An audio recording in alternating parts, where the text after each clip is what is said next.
Eu acho que é aqui. Tá? Isso, tá.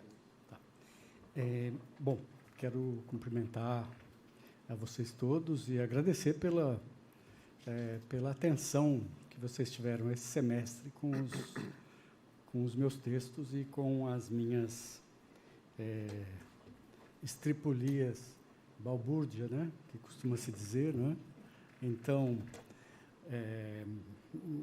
com as ideias e com o nosso objeto de investigação e de estudo de todos nós, que é a comunicação, né? Então, para ser bem curto e grosso, né, eu pensei em mostrar um pouquinho dos bastidores desses dois conceitos, o que são ambientes e o que são vínculos. Em primeiro lugar, são dois conceitos em um só, porque ambientes não se separa de vínculos e vínculos não se separa de ambientes. Tá?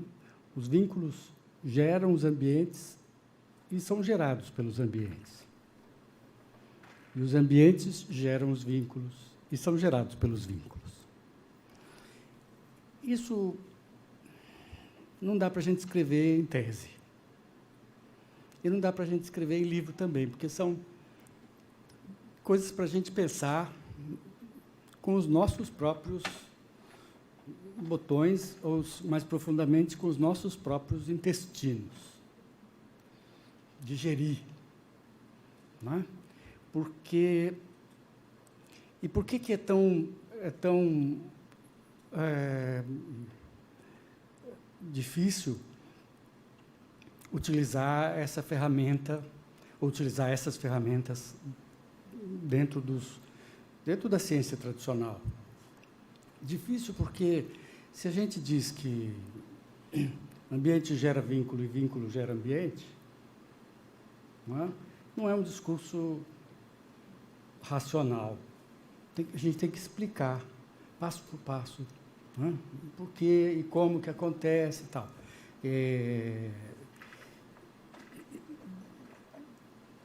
E a tese tem um objeto maior. Então, a gente tem que usar uma ferramenta como um andaime, essa ferramenta como um andaime, e que depois vai tirar o andaime, ou, pelo menos, só indicar esse andaime. Né? Bom, então, vamos ver. Interessante a gente começar pela própria palavra ambiente, que vem do ambi, latim, ou anfi, grego, que dá em grego anfíbio, anfiteatro, não é? Em latim ambíguo, ambiguidade, que é uma coisa dos dois lados. Não é?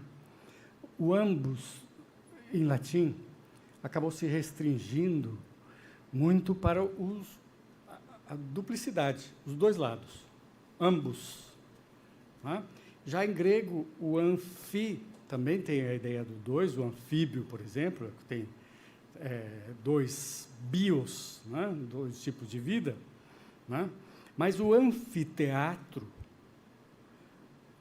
nos chama mais atenção para o entorno, que é o original, que é o sentido original da palavra, que teria dado origem ao anfi e ao ambi, que é o prefixo indo-europeu amb.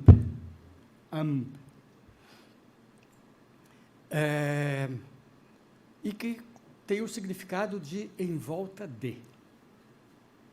Então, a primeira coisa é a delimitação espacial do que é um ambiente. É tudo aquilo que nos envolve. Não é? Tudo aquilo que está em volta de nós. Bom, se ele está em volta de nós, nós estamos dentro dele.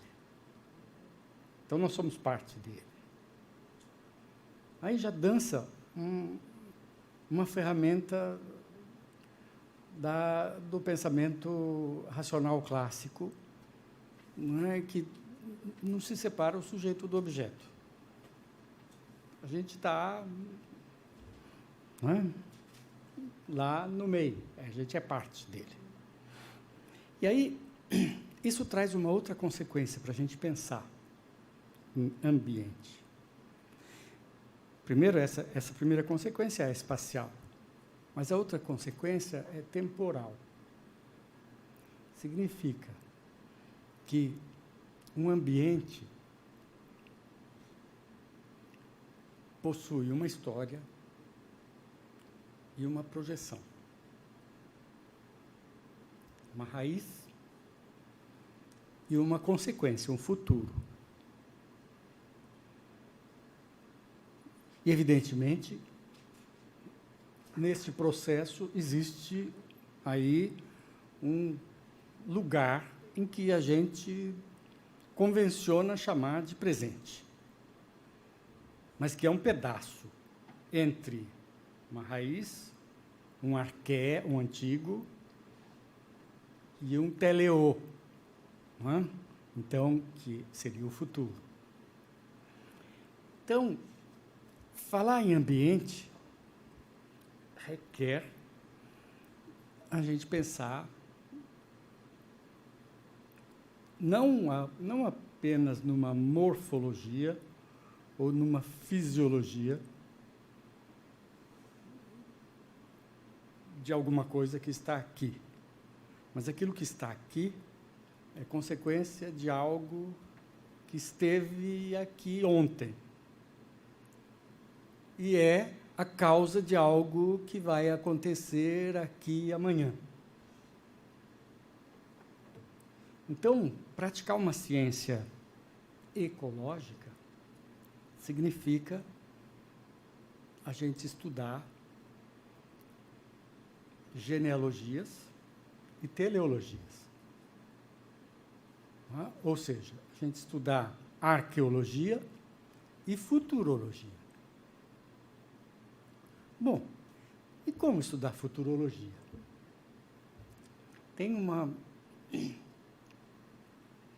Eu tenho uma bela história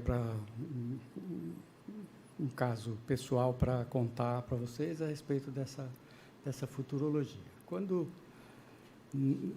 eu criei o curso de comunicação em multimeios, curso de graduação,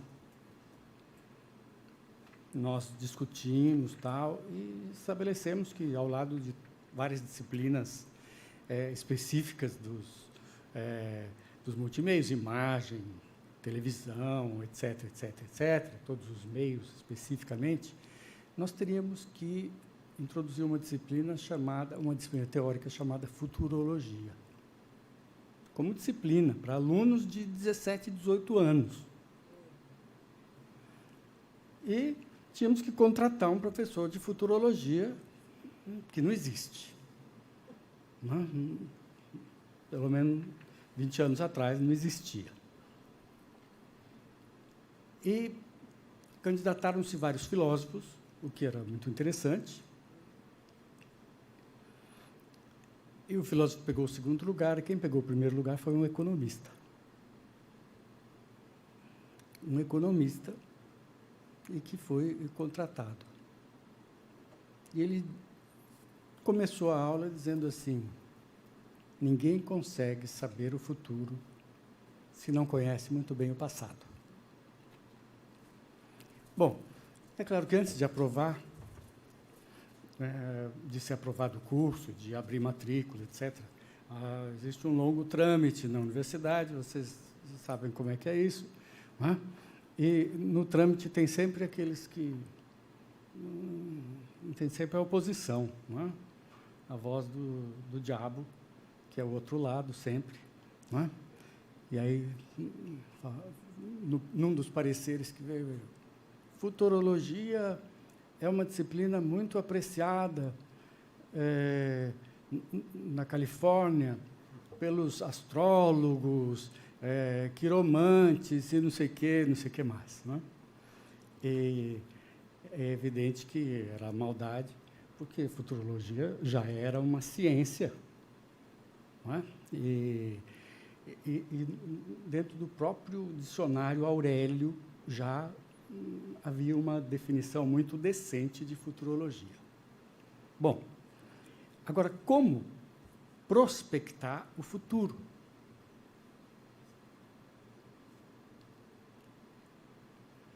Se não for por cenários. E como construir cenários com densidade? Se não for com os pés fincados numa sólida base. E esta sólida base é dada pelo conhecimento histórico.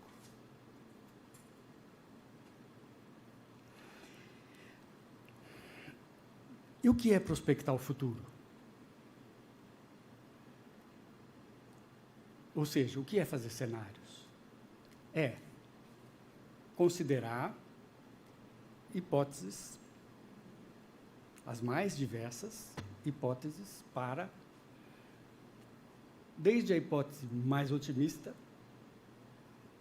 até a hipótese mais realista, vamos chamar assim. Né? Porque o otimista não é um realista. Tá? O pessimista talvez se aproxime mais de um realista. Mas, é claro, a gente pode também chamar de pessimista. Tá? É sempre desconfortável a posição do realista, aquele que chama atenção para os riscos. E estudar uma disciplina, e no nosso caso estudar a comunicação, significa justamente estudar estes ambientes. E para estudar esses ambientes, nós temos que fazer prospecções. O que este ambiente no qual nós estamos vivendo agora, digamos, esta situação, o quadro no qual nós vivemos de comunicação, os meios de comunicação no planeta, tá? O que pode acontecer, o que eles podem impactar, como eles podem impactar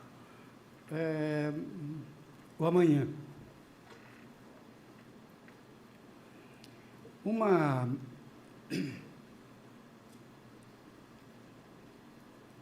inquietação que aqueles que são especializados em cenários róseos fogem delas. Os que róseos, assim, tipo, não é? Pink Princesa, não é? Os cenários Pink Princesa, eles fogem das inquietações. E, é claro, aqueles que ganham dinheiro com o cenário Pink Princesa, eles ocultam as inquietações, ou eles desqualificam as inquietações. Tá? Então, existe aí um fator também econômico nessa história. Tá? Então, nós não vamos esperar das instituições que ganham dinheiro com a comunicação que elas vão nos alertar para os perigos da comunicação que elas fazem. Tá? Eu vou dar um exemplo remoto, quase pré-histórico, dos anos 80, quando a Xuxa passava as manhãs inteiras na televisão, entretendo as crianças que tinham aula no vespertino.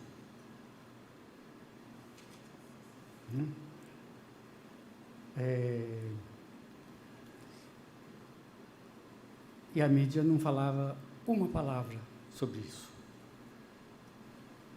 Nem sobre quem era a Xuxa, sobre a sua imagem erotizada para crianças de 4 a 12 anos, né? E, sobretudo, para meninas de 4 a 12 anos.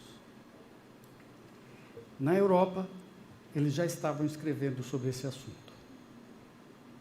Então, qual seria o impacto disso?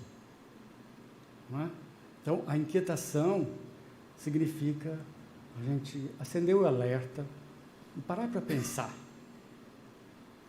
Não é? Parar para pensar. Então, isso é o pensamento ecológico.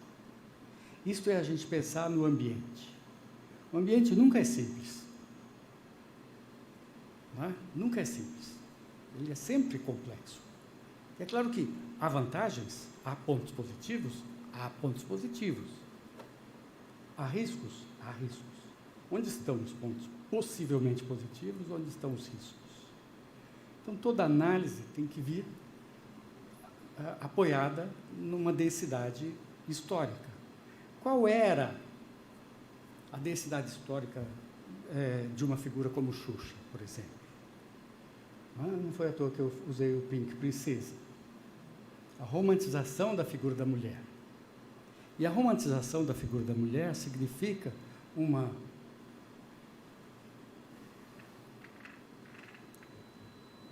não sei se eu falo essa palavra, significa uma diminuição da importância do feminino. Não é? E significa uma regressão do feminino à inútil princesa que vive no castelo. Não é? Então, significa a regressão a uma figura mítica, que é importante, como todas as figuras míticas, mas uma figura mítica absolutamente anacrônica para os nossos tempos, que lutam pela emancipação da mulher. Então, a Xuxa foi, efetivamente, um regresso, um retrocesso de 50 anos na emancipação da mulher aqui no Brasil. De tantas mulheres até que contestaram toda a campanha do ele não. Não é? E que afirmaram ele sim. Então, nada está separado de nada. Tudo tem a ver com tudo. Então, as raízes, a gente tem que buscá-las. Isso é estudar o ambiente. Não é? Estudar o ambiente. O ambiente possui o vetor arqueológico, a gente precisa buscar as causas, quais são os significados das causas e buscar os impactos. E saber que nosso papel é nos inquietarmos. Porque não era a Globo que ia falar sobre esses riscos, que ela estava sabendo perfeitamente. Não era a Globo que ia falar sobre os riscos do fenômeno Xuxa. Não é?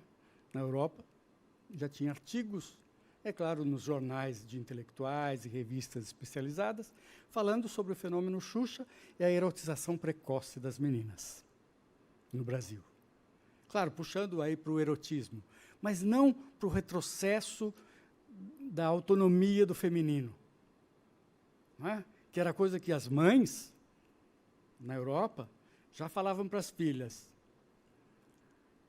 Menino te xingou, bate nele. As mães falavam para as filhas de 4, 5 anos. Bate nele, se defenda. Não é?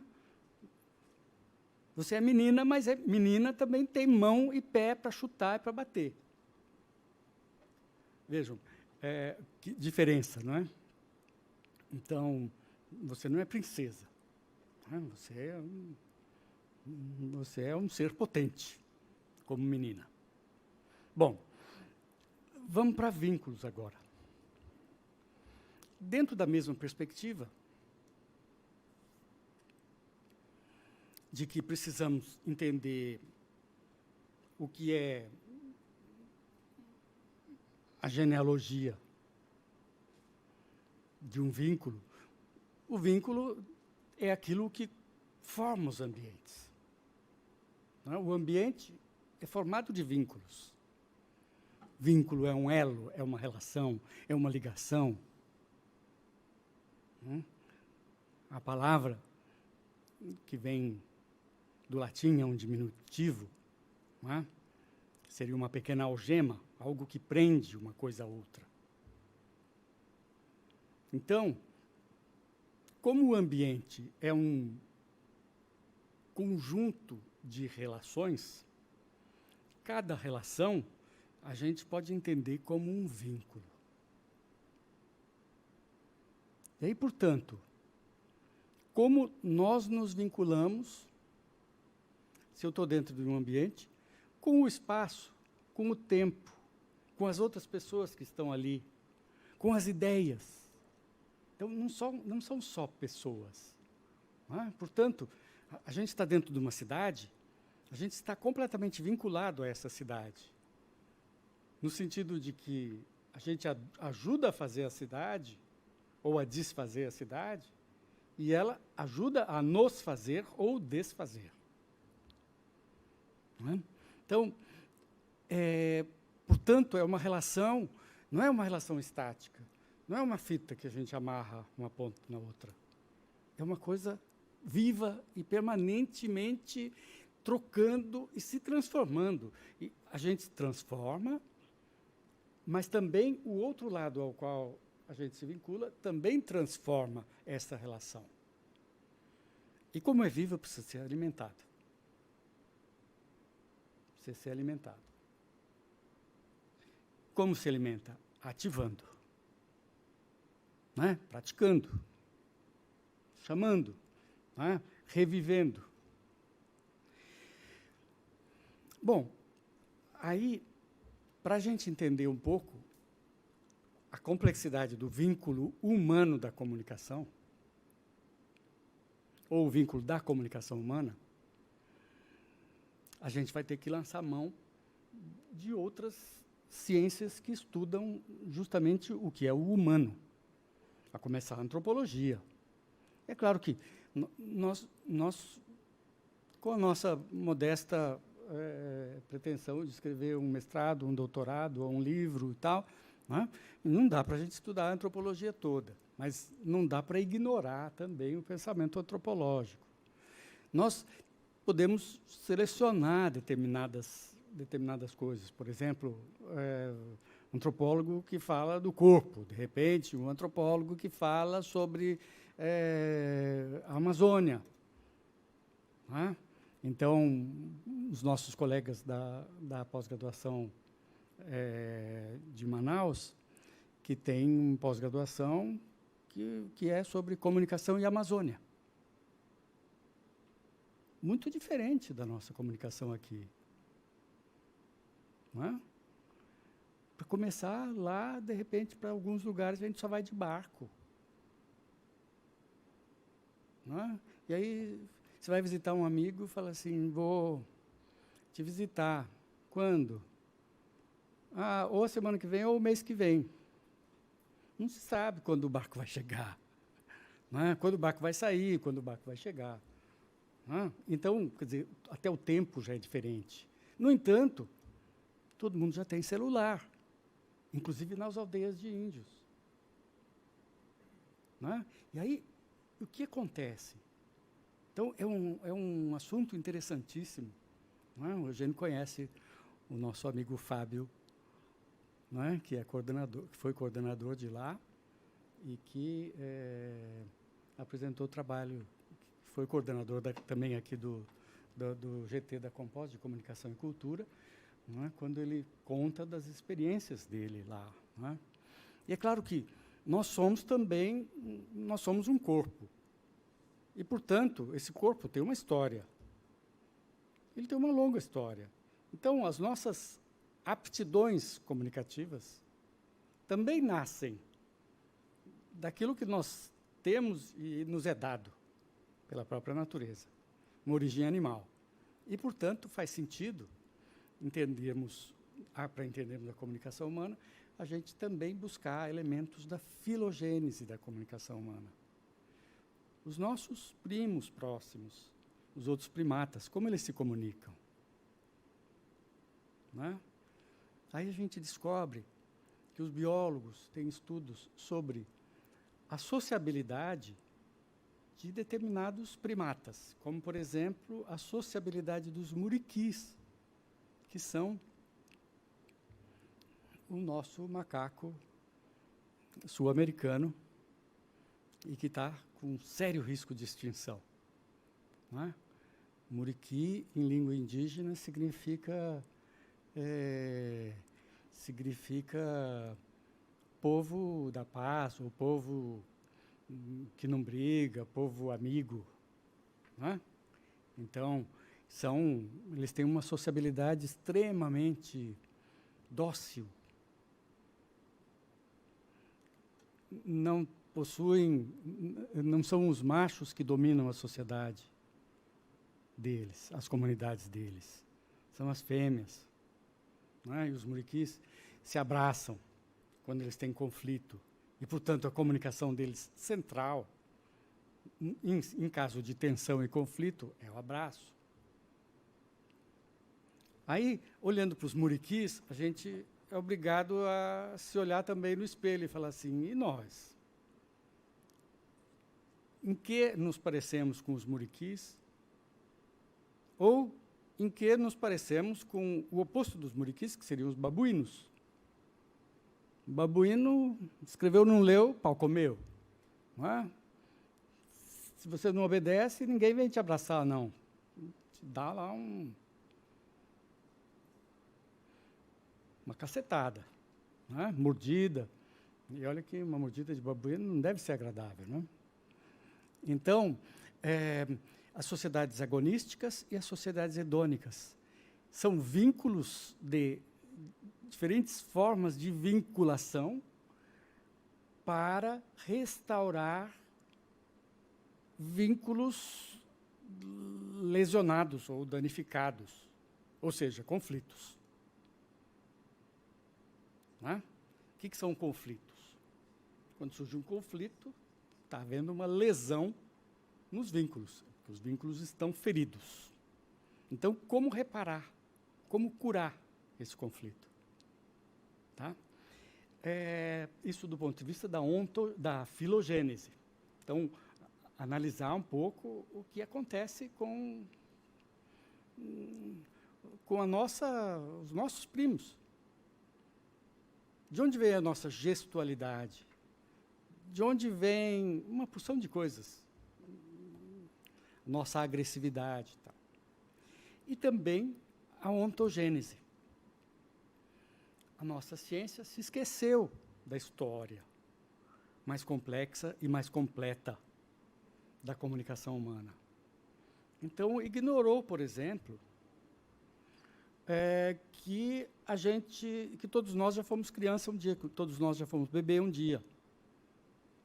E que a maneira como nós nos comunicamos, nos vinculamos ao mundo, também foi influenciada por aquilo que nós vivemos quando bebês, quando crianças. Né? As experiências positivas, as experiências negativas. Então, tudo isso daí ajuda a formular nossa maneira de nos vincular ao mundo. Tá? Então, isso é o estudo da ontogênese. A ontogênese. E, claro, como vamos nos comunicar depois, mais adiante, quando tivermos 80, 90 anos, como será o mundo? Não é? Que ambiente nós ajudamos a criar de comunicação no qual vamos viver quando a gente chegar lá? Ambiente familiar, ambiente da cidade, ambiente enfim, do grupo social, dos amigos. Né? Então, que ambientes estamos criando? Por isso que a ciência da comunicação é tão fascinante.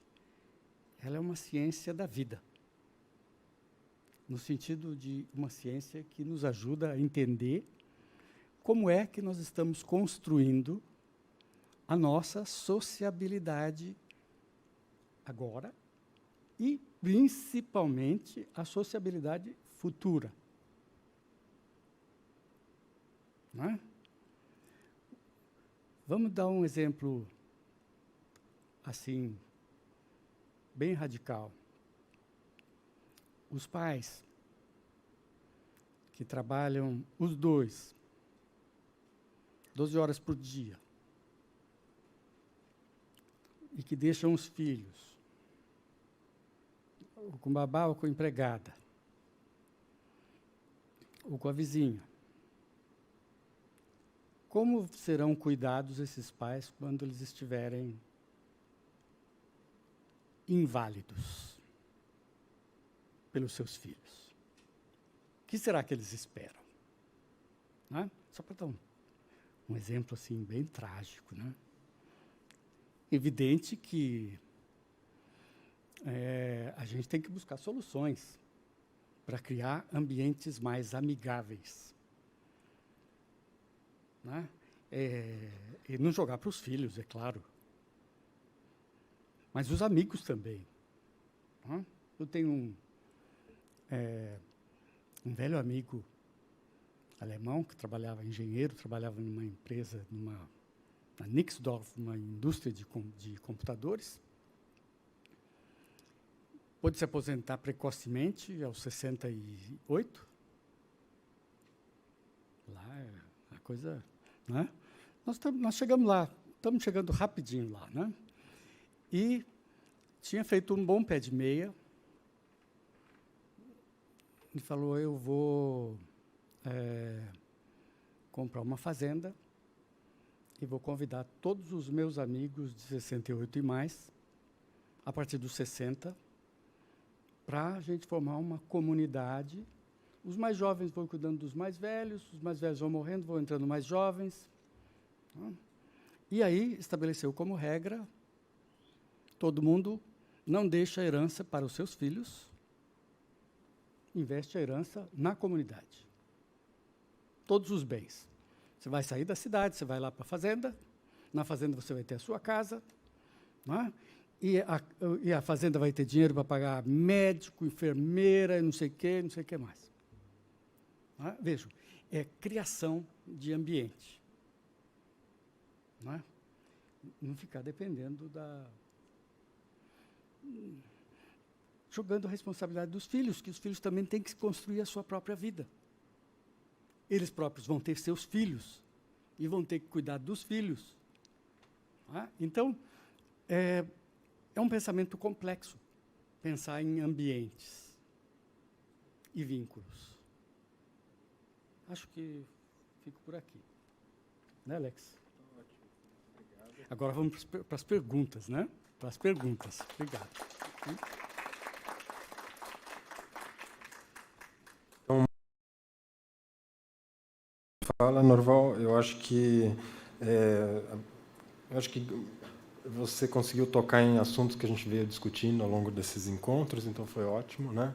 Agradeço mesmo. E a gente tem aqui algumas perguntas, talvez algumas já foram respondidas, mas mesmo assim eu acho que, já que as pessoas escreveram, né, e se deram tempo de fazer as perguntas, vale a pena ler elas.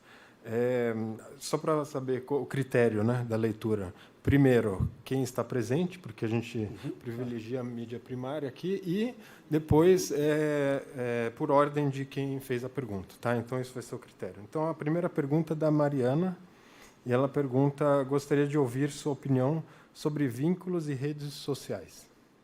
Tá? Então, essa é a primeira.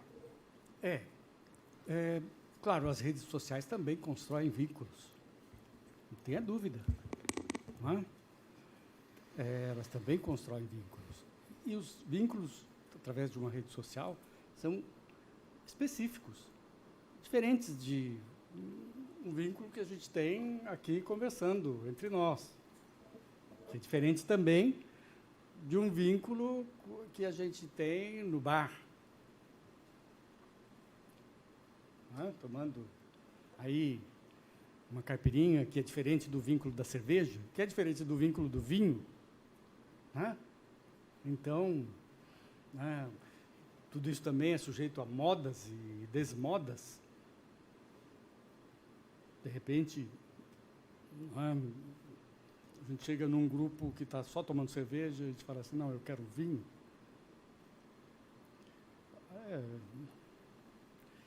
A gente tem que considerar qual vai ser o impacto. Tem que pagar o preço da consequência. Ou então explicar, falar assim, não, cerveja me dá azia. Ou então cerveja me faz um mal danado. Dá cheiro, sei lá o quê. Então, vejam que as redes sociais também são construtoras de vínculos. E a gente tem que entender que tipo de vínculo que é. Eu já tive uma orientanda, olha, uma das primeiras orientandas minhas, numa época em que estava começando a internet, ela conheceu um italiano pela internet,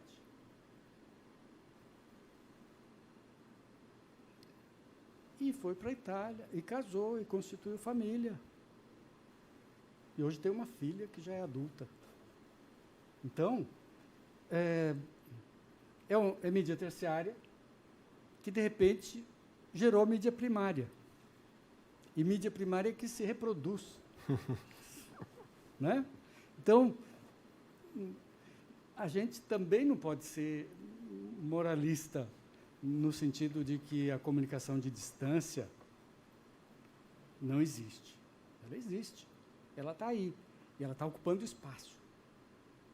A questão é, quanto espaço eu quero deixar que esta mídia ocupe na minha vida? Tá? Então, quando o meu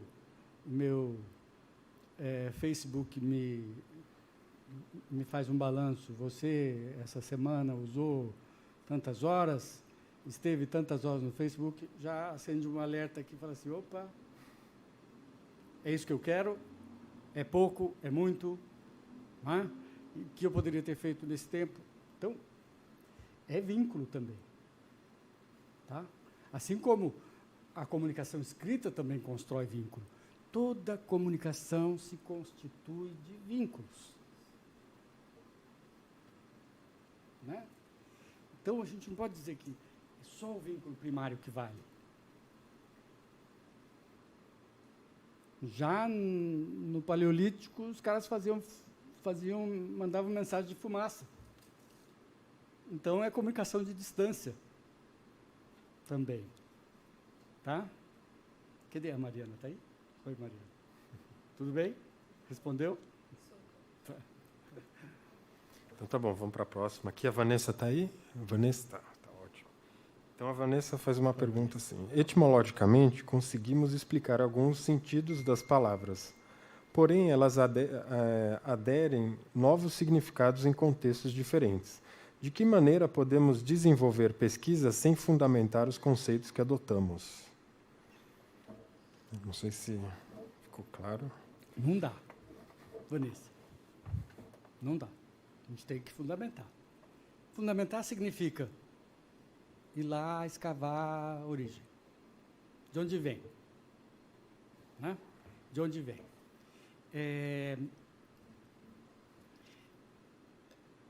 Existe uma tendência na ciência atual, eu nem diria na ciência, mas talvez nas instituições científicas, ou talvez nem nas instituições, mas talvez nas pessoas que estão dentro das instituições científicas, defendendo lá o seu empreguinho e o seu trabalho e tal, uma tendência de tentar apagar a origem, tentar apagar de onde veio. Eu chamo isso de apagamento da genealogia.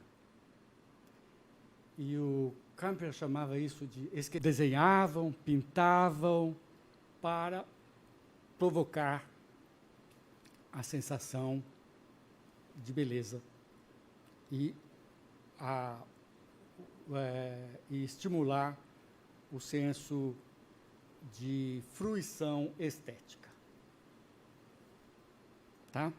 A emoção estética. No entanto, antes de 1400,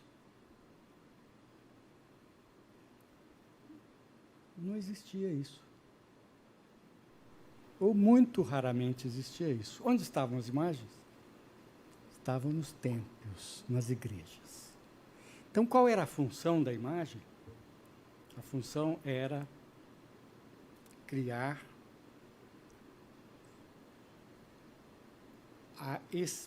vamos dizer, a transcendência. A imagem servia para me levar, né? A imagem não servia, na arte, ela servia para me trazer uma sensação boa de estar vendo alguma coisa bonita, etc, etc. Já nos templos, ela tinha um valor, não era o valor estético, era o valor de culto. Ela queria me transcender, me transportar para outra realidade, que era a realidade divina. Então, nós temos duas épocas opostas. A época da arte cria o movimento para cá. E a época da imagem de culto cria o movimento para lá. Não é? Então, a imanência e a transcendência. Como cada época é oposta à outra, quando começa o século XX, começa com as técnicas de reprodução, não é? Então, a imagem começa a ser extremamente distribuída por meio dos meios de comunicação de massa. Cinema, rádio, televisão, imprensa. E aí, a gente não tem mais. A gente não vê mais uma imagem com a ideia de fruição estética na capa de um jornal, não é? Ou numa revista, ou na televisão. Já existe uma outra coisa diferente da fruição estética, provavelmente mais próxima da imagem de culto. Então, enquanto a imagem estética gera imanência, a imagem de culto gera transcendência, provavelmente a imagem midiática gera também transcendência. Aí o que significa isso? O que significa isso? Onde está a imagem midiática? Ela está presente na mídia, de um modo geral. O que ela pretende com a gente? Fazer o quê?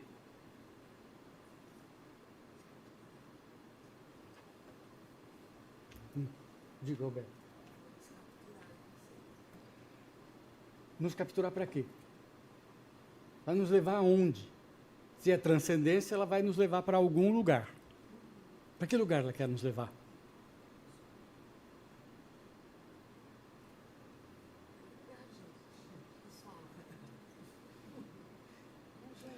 Para Riachuelo, para Lojas Avan, para o PSL, ou, de repente, para outros ambientes, não é? Nos quais a gente se enquadra. Eu não entro numa loja Avan, claro, evidente. Não é? Mas, de repente, eu vou para o aniversário de Lula. Vou para a festa do aniversário do Lula. Tá? Então, essa é a imagem midiática. Mas e antes da imagem de culto? O que havia? Porque antes das religiões e das grandes teologias, também já havia imagens. Aí a gente vai ter que reconstruir. No Paleolítico, para que eram usadas as imagens? Provavelmente, por oposição à imagem de culto, pode existir um paralelo entre a imagem de arte e a imagem anterior à imagem de culto, que vamos chamar a imagem mítica, ou a era mítica das imagens, ou o ambiente mítico das imagens. O que faz o mito? O mito não nos transporta para outra realidade, o mito nos traz para aqui agora. Né? O que é a mandioca? A mandioca foi a indiazinha que morreu e foi enterrada e virou mandioca. Então, o mecanismo de imanência. Essa é a minha hipótese, Ícaro. Essa é a minha hipótese central. Não é? Baseado em Belting, baseado em Campbell, baseado em Leroy-Gourhan, não é? Baseado, não é, na história da arte toda. Tá? Então, como resistir à imagem midiática? Como?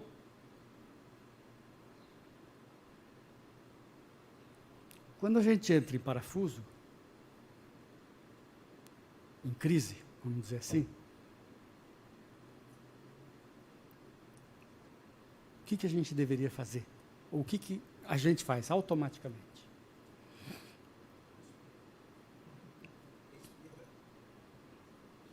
Respira. O que é respirar?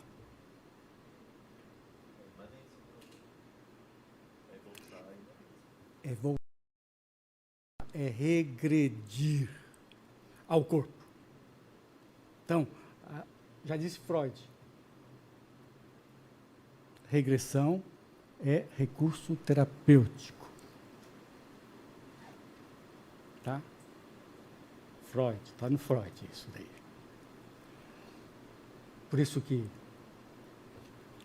determinadas patologias geram comportamentos regressivos. Não é? Porque a pessoa busca se curar voltando, retornando para um momento onde não havia crise ainda. Tá? Então, mas isso é uma teoria toda, Ícaro. Uma teoria dá um trabalho desgraçado para escrever. Não é? Se eu escrevesse um romance, seria mais fácil. Mas é uma ideia sedutora essa. Ninguém apresentou isso ainda até agora. Não é? Ninguém formulou dessa maneira. E aí a gente precisa também comprovar hipóteses, buscar provas, buscar elementos, exemplos e tal, mas eu acho muito sedutora essa ideia. É uma teoria da imagem, uma nova teoria da imagem. Tá? Tive uma pergunta aqui, Miriam. Francisco, né? Tá. Aham.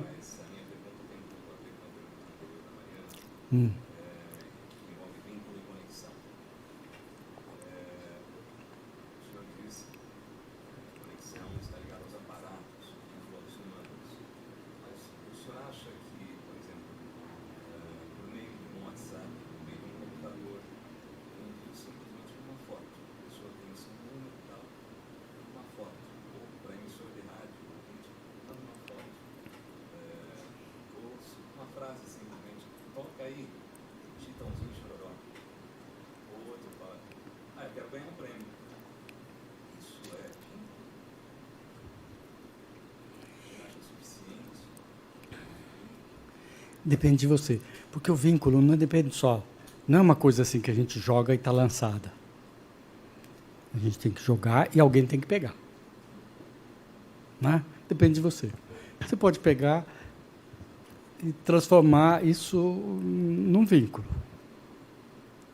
Né? Chegar e falar assim, recebemos aqui uma mensagem, tal, assim, brincar e tal, tirar um sarro aqui.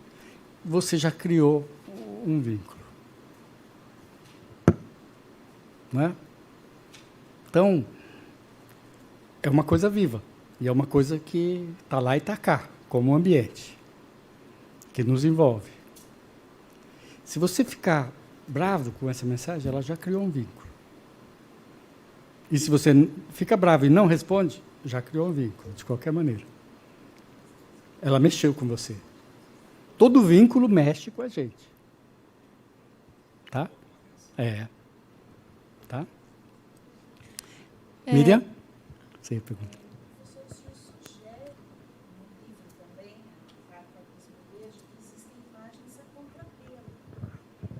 Sem dúvida. Sem dúvida. Né? Do vazio, do escuro. Né? Exatamente. Por isso que eu digo, o regressivo, né, a gente regredir para as imagens artísticas, muitas vezes é terapêutico. Né? Tem uma diferença entre a intensidade de vínculos, especialmente sonoros, eu também trabalho em rádio, em diferentes gerações, levando em conta o repertório de cada uma. Talvez os mais jovens tenham um apelo de imagens visuais mais fortes e os mais adultos, mais velhos, tenham um outro repertório sonoro que faça mais sentido nesse estabelecimento de vínculos? Tem sim. Não é? Existe para cada época uma sensibilidade diferente para as imagens. Não é? Determinada geração, de repente, é mais... E também de pessoa para pessoa. Não é? Às vezes é mais sensível ao som do que ao visual. Não é? E determinadas gerações... Então, por exemplo, a minha geração, que nasceu... Eu fui ver televisão quando eu tinha 12 anos. Não é? Nasceu ouvindo, até os 12 anos, só rádio e disco. Não é? Então, eu tenho uma paixão pelo rádio, mesmo quando ele fala de só bobagem. Eu tento evitar, tento me policiar para não ficar ouvindo só bobagem. Não é?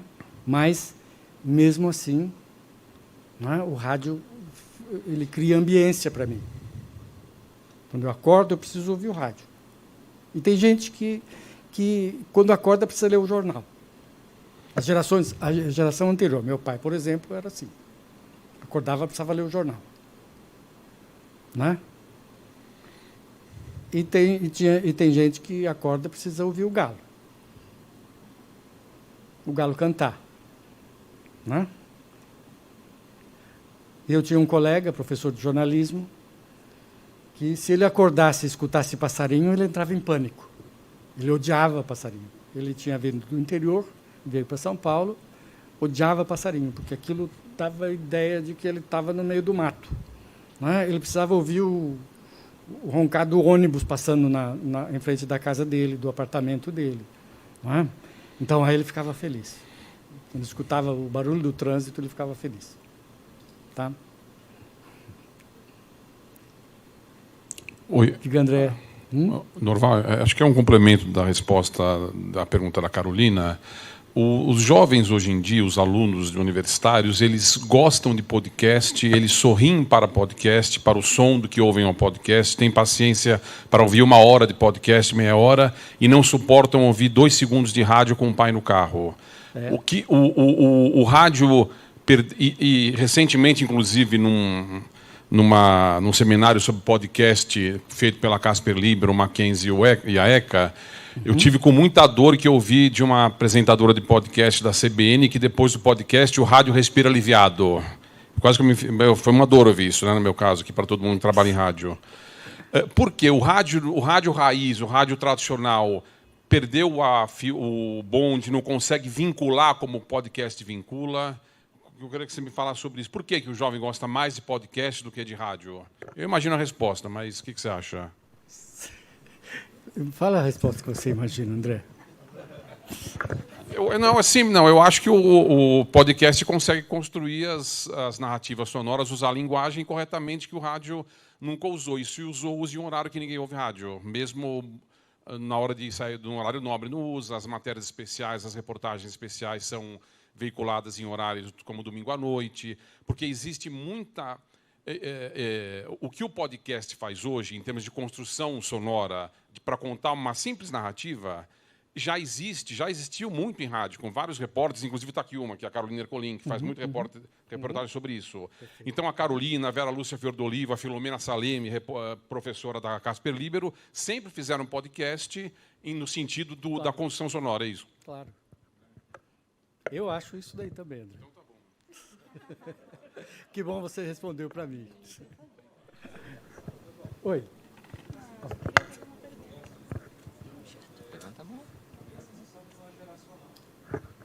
Eu também acho que não é geracional.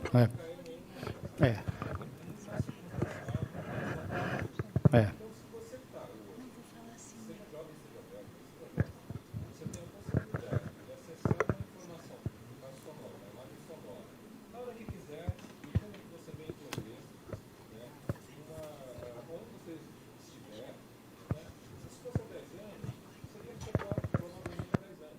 É, sem dúvida. Que é uma narrativa, né, Alfredo?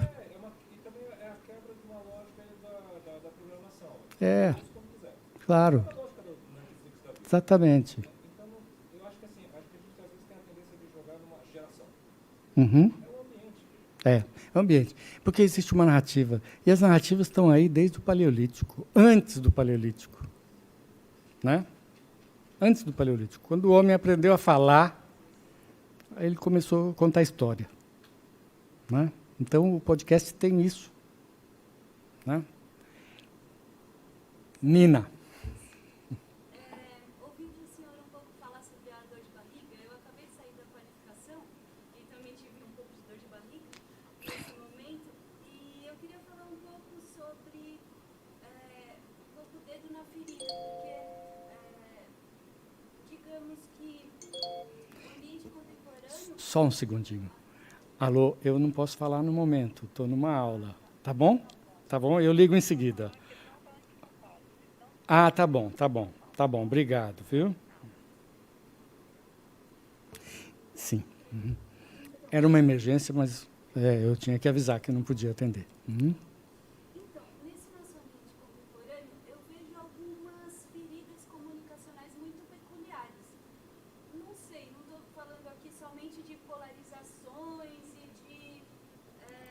são alguns venenos daquele que o senhor falou das imagens, mas pensando nessas feridas sociais, comunicacionais, mais comunicacionais, que é para o nosso lado, elas são um pouco uns lastros vivos do que aconteceu com a gente em outros tempos. Mas eu gostaria de saber do senhor o seguinte, essas feridas, de alguma forma, eu penso que elas nos unem, esse comum, essa dor em comum pode nos unir, tanto para a destruição quanto para um renascimento. Eu estive vendo aquele filme da Malévola e eu achei ele mais político e forte do que Bacurau. E várias pessoas me criticaram por isso. Um filme da Disney, indústria cultural. Mas eu queria ouvir do senhor um pouquinho como é que a gente pode tratar, no modo de pensamento ecológico, esse tipo de assunto que me parece que aborda o vínculo de uma forma bonita, interessante, mas ele também é uma dor. Como tratar isso como pesquisador na comunicação, sabe? Sem ser redundante e sem cair na demonização do vínculo ou de querer fazer uma ontologia do que é o vínculo, sem perceber que talvez fazendo uma reconstrução desse processo a gente avance um pouco mais como ciência autônoma, sabe? Eu vejo muitas discussões definindo o que é vínculo, o que é conexão, mas o que tem nessa brecha me interessa mais. Eu queria ouvir um pouquinho. Uhum.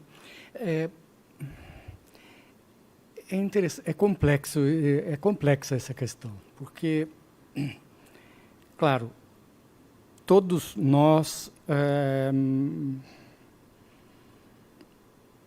estamos o tempo todo aprendendo a nos comunicar. Não é? E não existe verdade maior do que aquela que diz que a gente estuda comunicação porque a gente é muito ruim de comunicação. Tá?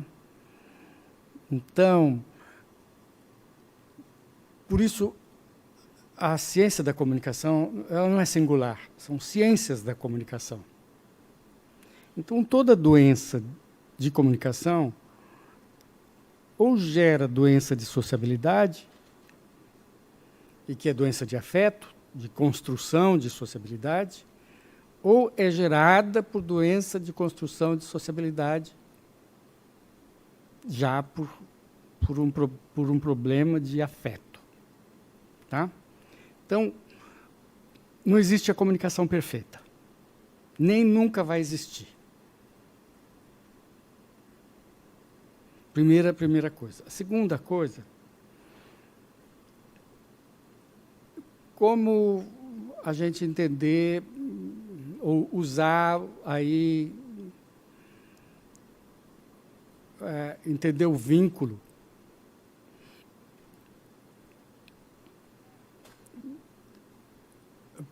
os dois exemplos que você deu, do Bacurau e da Malévola. Tá?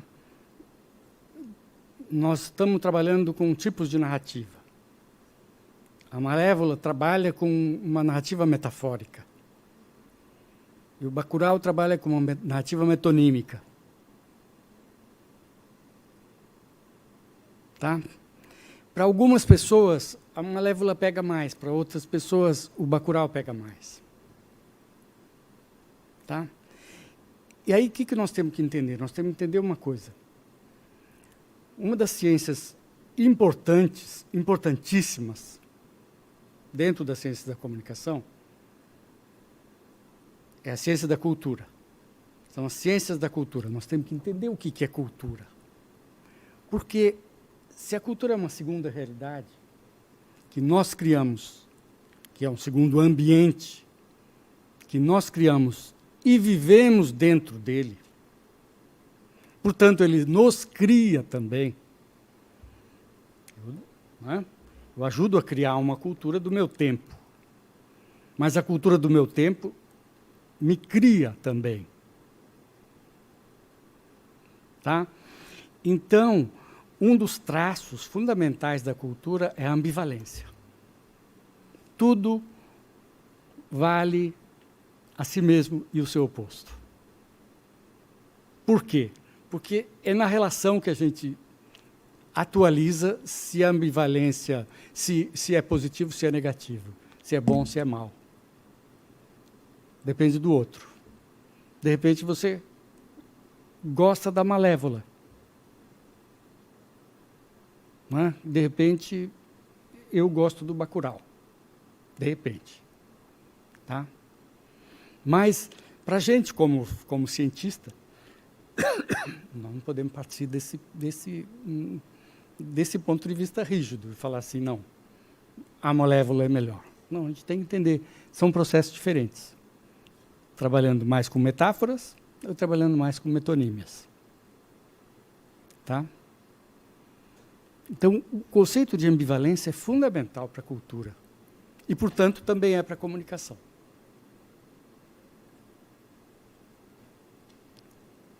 Tudo bem? Encerramos agora? Então, eu quero agradecer de coração pelo esforço de vocês por esse semestre de lerem aí as minhas ideias e contribuírem para a gente aperfeiçoar um pouco essa nossa ciência que está engatinhando ainda, né? Obrigado.